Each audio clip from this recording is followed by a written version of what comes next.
As you know, my name is Andrea Ward. I'm with the Inland Empire Dyslexia Association. I also have many other hats, but I will claim that one tonight since we are in education.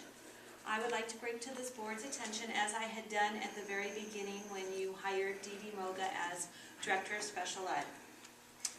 I had made the last comment, God help the children of Alta Loma. Now God help the parents also. With the way that Dee Dee, I have had many encounters in the past with her. And they have been very difficult. I have tried collaboratively working with her. I have tried everything possible to work collaboratively.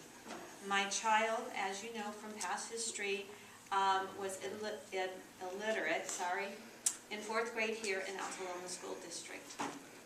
Okay, then we got the Linda Mood Bell services, and he strived and everything, but I did take him out of school. He did do Linda Mood Bell, and then he did do regular ed school in the Alta Loma School District. Then he went on to Chafee, and he succeeded. However, Dee Dee Moga has a way of manipulating things once she finds a weakness in a law or parents, and doesn't work collaboratively. With this new bill, this truancy bill, manipulating to try to break families apart for parents who want to educate their child.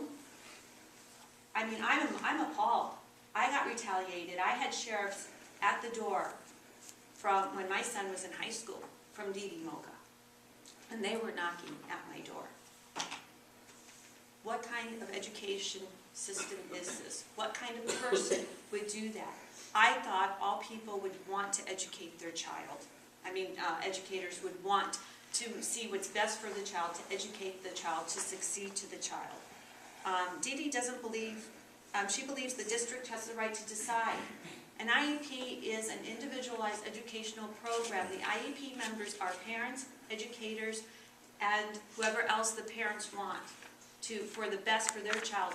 The parents know what's best for their child because they live with their child. They know their child. A person who just sees the child for an hour or two can't decide on the future. All parents want are their children to succeed. They don't want to be thrown in jail. They want their children educated to become successful individuals.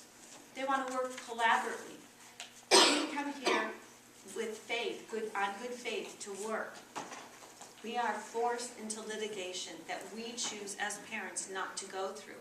We want to collaboratively work, but you know, I tried that, and I had to go the other way. I had to go through litigation, not by my choice, but I was forced. Another thing is, these are just some of the things that Dee Dee has done. She has done a lot more, a lot worse.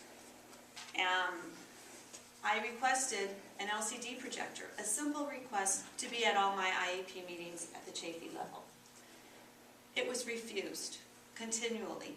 All I wanted was the whole entire IEP team to know that we were all on the same page, we were working collaboratively, that we needed an LCD projector so that we could all see visually and everything to be on the same page. Instead, she brought a lawyer to my IEP meeting when I chose not to have a lawyer. I wasn't bringing a lawyer. She brought a lawyer.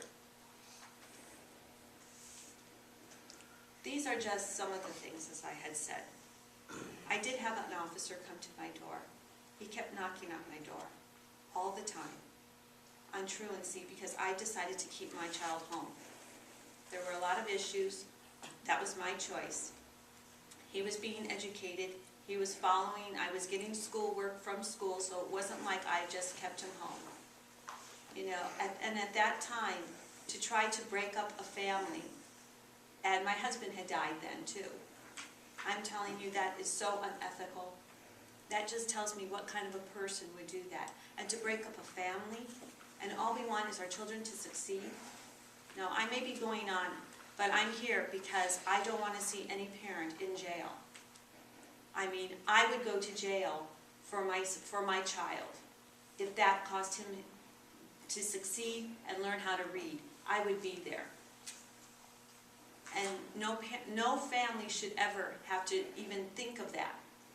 At one point, when I had to go through insurance issues with my husband's illness, I prepared my children for me to go to jail so that I could get services paid for. I sat down with my children and I said, I'm going to go to jail because I'm going to handcuff myself so Dad can get services for his medical treatment. And I just want you to know I love you very much. Is that what you want these people to be telling their children? Just so that their children can learn how to read? I love you so much. I love you so much that I'm going to go to jail so you can learn how to read and be successful, independent individuals. Nobody wants to tell their children that. But as parents, that's what we would do. Once again, I'm done. I warned you when she first started, God help the children of Alta Loma, and now also I'm adding, God help the children, because we all want our children to succeed, to become successful individuals. And I can say that my child has succeeded. He is in college, and he is making wonderful gains, and he is doing a wonderful job. But I had retaliation, I had threats, I had sheriffs, I had everybody. I went through the ringer, and Dee Dee had no compassion, did not work collaboratively. But I want to tell you, I'm here because my son succeeded, and I will go beyond, and I know every parent here will go beyond. Retaliation and everything, we will continue to make a difference. Thank you. Thank you.